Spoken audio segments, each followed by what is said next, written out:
It's wonderful to see you again. Everything started to fall apart the day my son Robert brought home his new girlfriend, Jessica.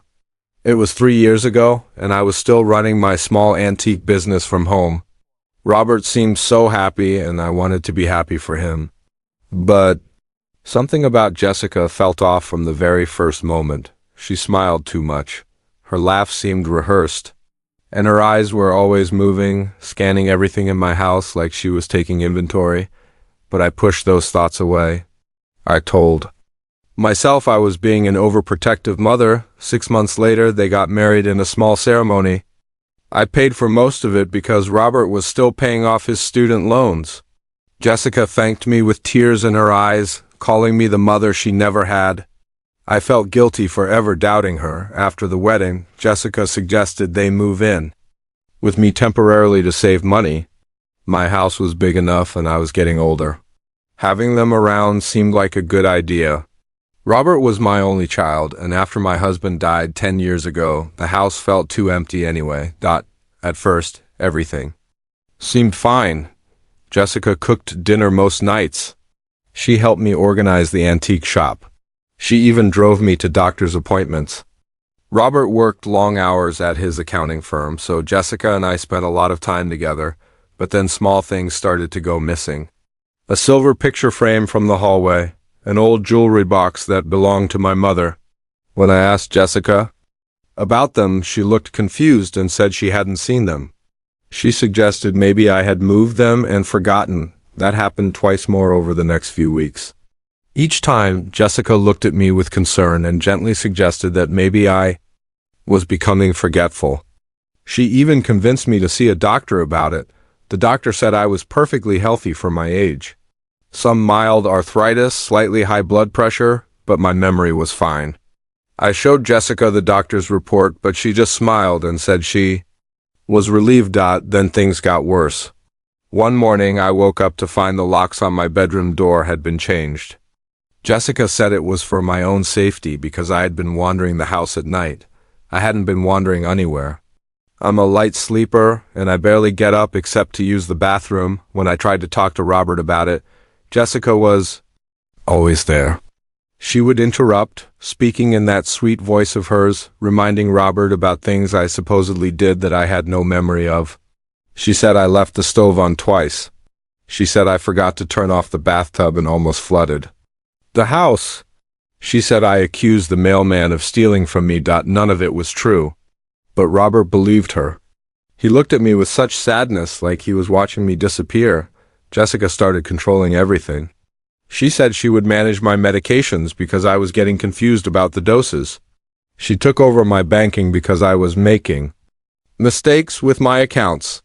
She even started telling my friends that I wasn't feeling well enough for visitors. I felt trapped in my own home. Every time I protested, Jessica would call Robert at work, crying and saying I was having another episode. Robert would come home exhausted and stressed, and Jessica would comfort him while I looked like the problem. 3 months ago, everything came to a head. Jessica convinced Robert that I needed a legal guardian. She showed him documents, doctors, notes I had never seen, records of incidents I didn't remember. She had been building a case against me for months. Robert signed the papers with tears in his eyes. He hugged me and said it was for my own good. Jessica became my legal guardian. She now controlled my house, my bank accounts, my business, everything. That's when I knew I had to fight back. But I was running out of time. Jessica had already started selling my antiques online. She was draining my bank account.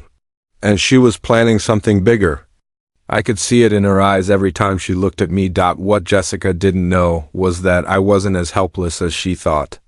And the secrets she was hiding were about to come knocking on our front door. The day after Jessica became my legal guardian, she moved me to the small bedroom upstairs. It used to be the guest room, barely big enough for a bed and a dresser. She said it was safer for me to be away from the stairs, but I knew the truth. She wanted me out of the way. From my window, I watched Jessica load boxes into a moving truck. My antiques, my mother's china collection, the vintage furniture I had spent years collecting. Everything was being sold off piece by piece. When I confronted her, she smiled sweetly and said she was managing my assets for my own good. Robert came to visit every Sunday, but Jessica was always there. She controlled every conversation. Whenever I tried to tell Robert what was really happening, Jessica would gently interrupt. She'd say I was having a confused day. She'd remind Robert about some incident I supposedly had that week.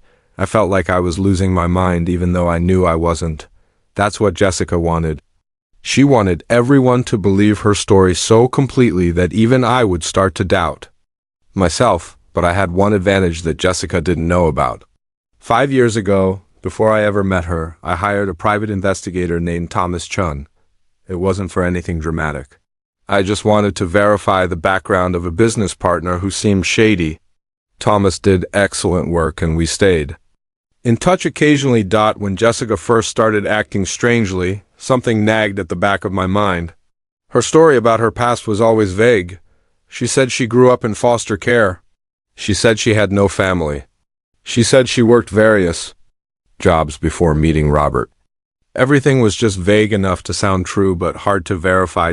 So 6 months ago, before things got really bad, I did something Jessica never expected. I contacted Thomas. I asked him to investigate Jessica's background. I gave him what little information I had, and I paid him from a small account Jessica didn't know about. Then I waited. Thomas said these things take time. He needed to be thorough.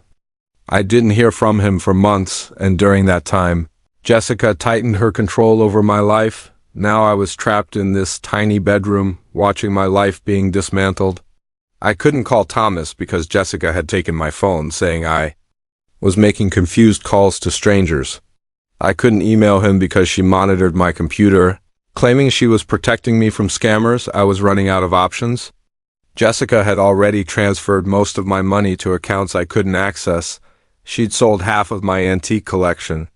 She'd even started talking to Robert about selling the house, saying I needed to be in a care facility. The only thing that kept me going was knowing Thomas was out there somewhere, digging into Jessica's past. I just had to hope he'd find something before it was too late. Then one Tuesday afternoon, everything changed. I was sitting in my room, looking out the window as usual, when I saw a car pull up. A man in a dark suit got out, carrying a briefcase. He walked up to the front door with purpose. My heart started racing. I recognized that walk. It was Thomas. I heard the doorbell ring. I heard Jessica's footsteps on the stairs. I heard her open the door. And then I heard Thomas's voice, calm and professional, saying words that made my heart soar. Mrs. Jessica Patterson? Or should I say Jessica Marie Reynolds?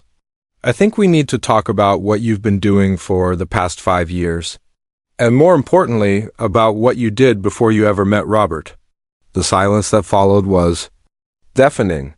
I pressed my ear against the door, straining to hear what would happen next. After 3 months of being invisible in my own home, someone finally knew the truth. Jessica's carefully constructed world was about to collapse, and I couldn't wait to watch it happen. I heard Jessica's voice, sharp and defensive. I don't know what you're talking about. You need to leave. This woman is my legal guardian, and you're trespassing. Thomas didn't move. I have documents here that suggest otherwise. Documents about your real identity. About the 3 previous times you've done this exact same thing. About the restraining order from Connecticut. Should I continue, or would you prefer to have this conversation inside? The silence stretched for what felt like forever. Then I heard Jessica say, her voice tight, "Fine. Come in." I couldn't see them, but I could hear their voices drifting up the stairs. Thomas spoke calmly, laying out facts like he was reading from a grocery list. Jessica's real name was Jessica Marie Reynolds. She had a criminal record in 2 states, fraud, identity theft, elder exploitation. This wasn't the first time she'd done this. 5 years ago in Connecticut, she'd befriended an elderly widower, married his son, and tried to drain his accounts. The family caught on and got a restraining order. 3 years before that, in Oregon, she worked as a home health aide and stole from her patients. She was caught and served 18 months in prison. After Oregon, she changed her approach. She started targeting families instead of individuals. She'd find single men with aging parents, particularly parents with assets. She'd date the son, gain the family's trust, and slowly convince everyone that the parent was losing their mental capacity. Jessica had perfected her system. She knew exactly what to say, what documents to forge, what incidents to fabricate. She knew how to manipulate worried children into believing their parents needed help. And she knew how to become a legal guardian before anyone realized what was happening. I listened in shock. Everything made sense now. The missing items that reappeared in strange places, making me look confused. The forged doctor's notes. The way she isolated me from my friends. It was all calculated. Thomas continued. I have witness statements from your previous victims. I have financial records showing the pattern. And I have video evidence. What video? Jessica's voice was barely a whisper now. Mrs. Helen had security cameras installed in the antique shop 6 months ago. Small ones, hidden in the old clocks and decorative pieces. You didn't know about them because she never mentioned them. Those cameras have been recording everything, including you forging documents, including you admitting to your boyfriend, who isn't Robert by the way, that this whole thing is a scam. My hands were shaking. I had installed those cameras on Thomas's advice, back when we first started investigating. I'd hidden them in antique clocks that sat around the shop area of my house. I had no idea they'd caught something that damaging. You're bluffing, Jessica said, but her voice had lost its confidence. Am I? Should we call Robert right now and watch the footage together? Or should we call the police? Because I've already contacted other protective services. They're very interested. In your case, I heard footsteps. Jessica was pacing. What do you want? Money? I can give you money. I don't want money, Thomas said. I want you to sign paperwork relinquishing your guardianship immediately.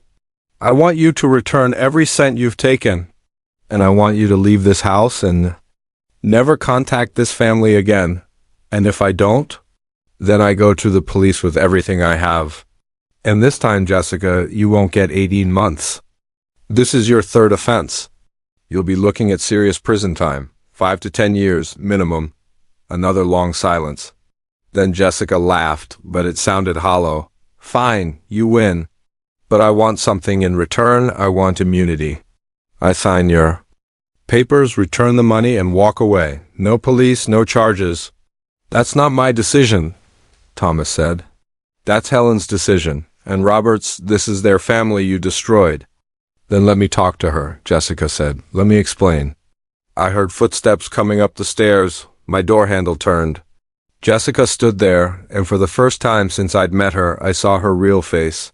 No sweet smile, no fake concern. Just as cold calculation. Helen, she said, let's make a deal. Asterisk, I stood up straighter, looking Jessica directly in the eyes. For months, I'd felt small and helpless. But now, with Thomas downstairs and the truth finally out in the open, I felt strong. Again. I don't make deals with thieves, I said quietly. Jessica's expression hardened. You don't understand what you're getting into, old woman. If you push this, I'll drag it out in court for years. I'll make Robert's life miserable. I'll tell everyone that you're actually crazy and that this investigator is taking advantage of you. I have documents. I have witnesses who will say whatever I pay them to say. No, you don't, Thomas said from the doorway behind her. Those documents are forgeries and I can prove it. Your so-called witnesses have already been interviewed by police. 2 of them are facing their own charges for participating in your schemes. Jessica spun around. You called the police? You said we could work this out. I said it was Helen's decision. She made it 6 months ago when she hired me. Every piece of evidence I found went straight to law enforcement. There's already a warrant being prepared. I came here first as a courtesy, to give you one chance to cooperate. Jessica's face went pale. She looked between Thomas and me, her mind clearly racing for an exit strategy. Robert will never believe. He loves me. He'll stand by me, will he? I asked. Even when he sees the video of you with your boyfriend? Even when he learns your real name? Even when he finds out you've done this to 2 other families? Jessica's jaw clenched. You can't prove any of that would hold up in court? Actually, I can, Thomas said. He opened his briefcase and pulled out a thick folder. I have testimony from David Morrison in Connecticut. His son almost married you. I have records from Oregon State Prison. I have bank statements showing where Helen's money went. I have video footage of you staging incidents to make Helen look incompetent. I have recordings of phone calls between you and your accomplice, discussing the timeline for selling this house. With each statement, Jessica seemed to shrink.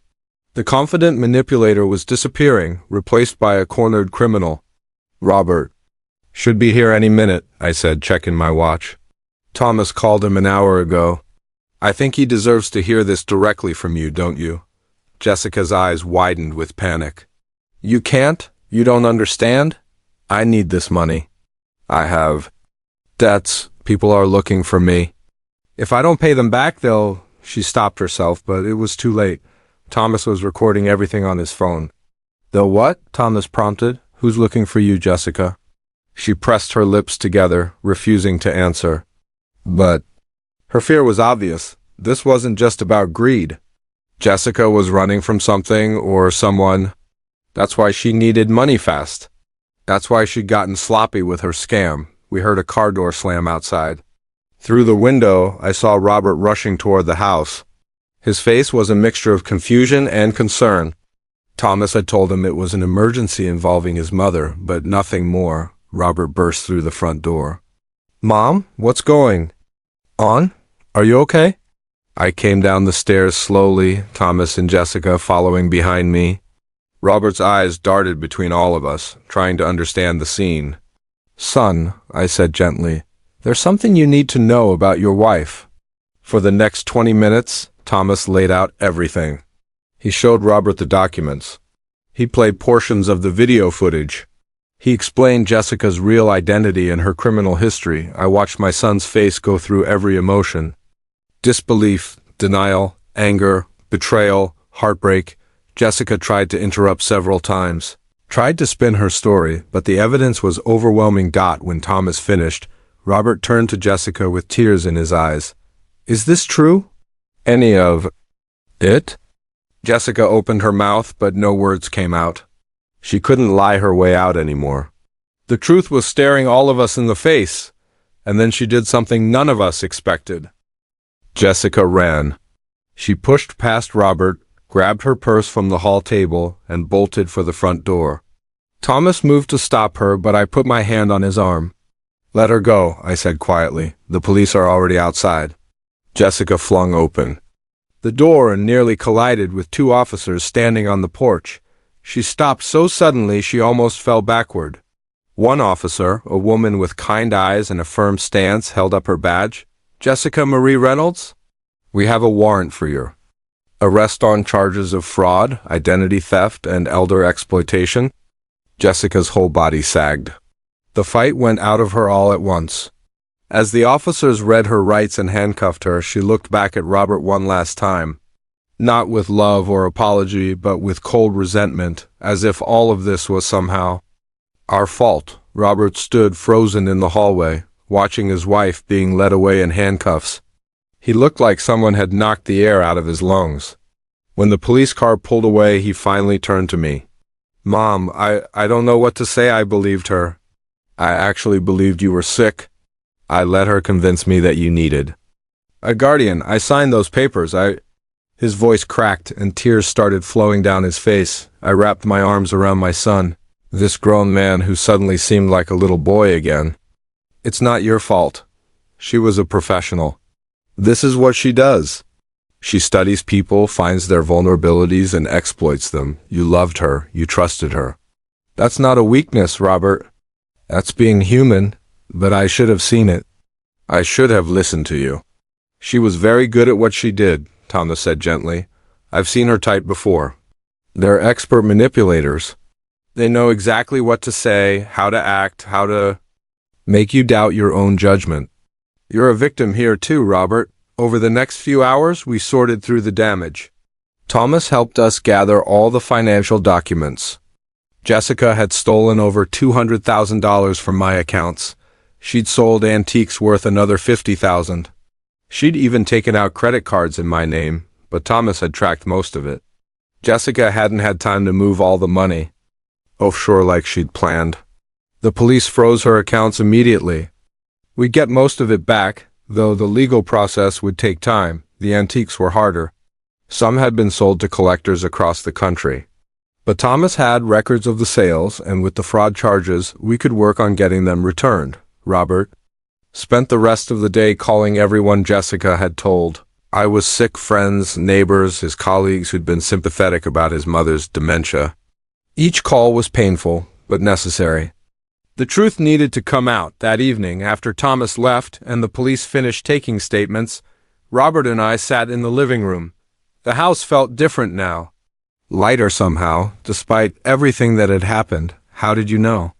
Robert asked. What made you hire an investigator? I thought about it for a moment. Little things at first. The way she looked at my belongings. The way she asked detailed questions about my finances early on before you were even engaged. The way she isolated me from my friends so gradually. I barely noticed, and ... Your father always told me to trust my instincts. Something about Jessica felt wrong from day one. I ignored it because I wanted you to be happy. But eventually I realized I had to protect both of us. Robert nodded slowly. She told me she loved me every single day. Was any of it real? I took my son's hand. I don't know. Maybe in her own way she convinced herself it was. People like Jessica, they're so used to wearing masks that maybe they forget what's real and what's performance. But Robert, this isn't about you being unlovable. This is about her being a criminal who targets families like ours. What happens? Now, I said, we rebuild, we fix what she broke. We move forward.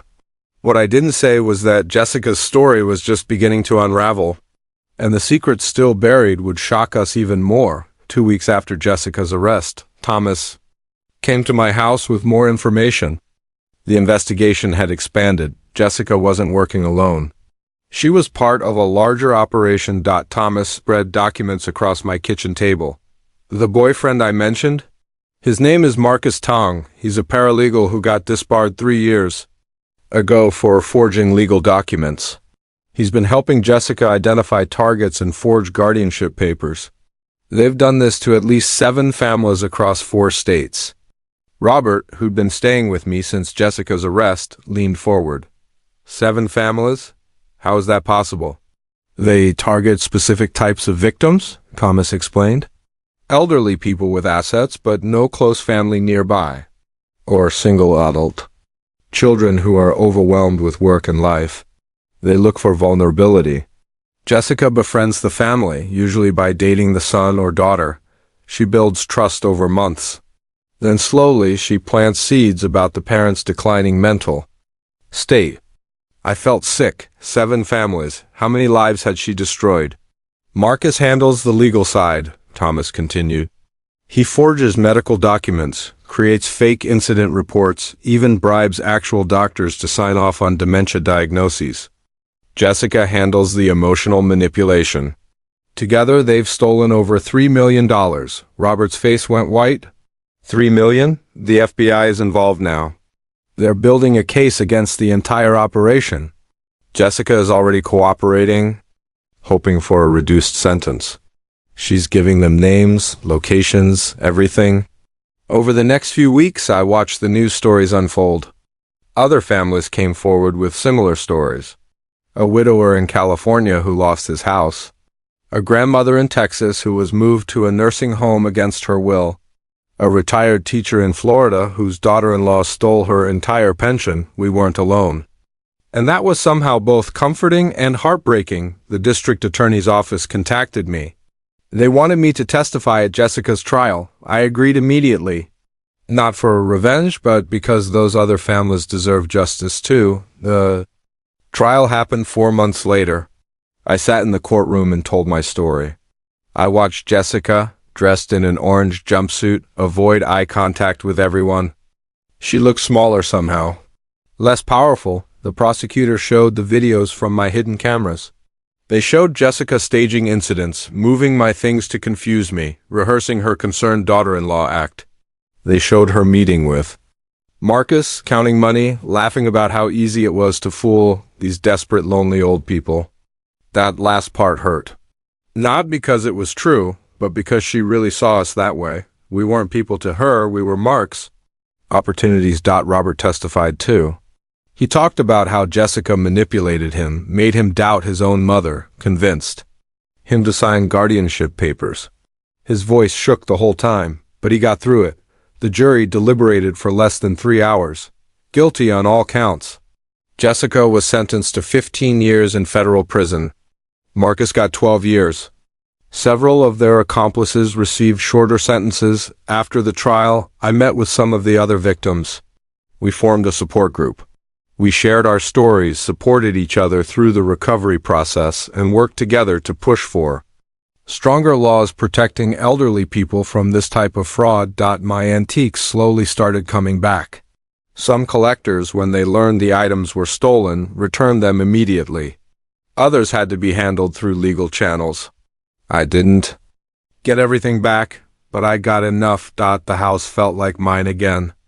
I changed all the locks, repainted the walls, reclaimed my space. Robert and I grew closer than we'd been in years. He moved back in with me not because I needed help, but because we both needed the company. We had dinner together every night.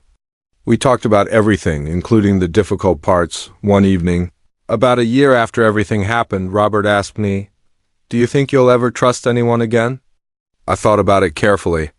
I think trust isn't about being naive, it's about being wise. Jessica taught me that my instincts were right. She taught me that it's okay to ask questions. She taught me that real love doesn't isolate you, it connects you. So yes, I'll trust again, but I'll trust smarter. Robert smiled. You know what? You're the strongest person I know. I squeezed his hand. We're both stronger now. That's what matters. And we were scarred, yes, but stronger. And that was enough.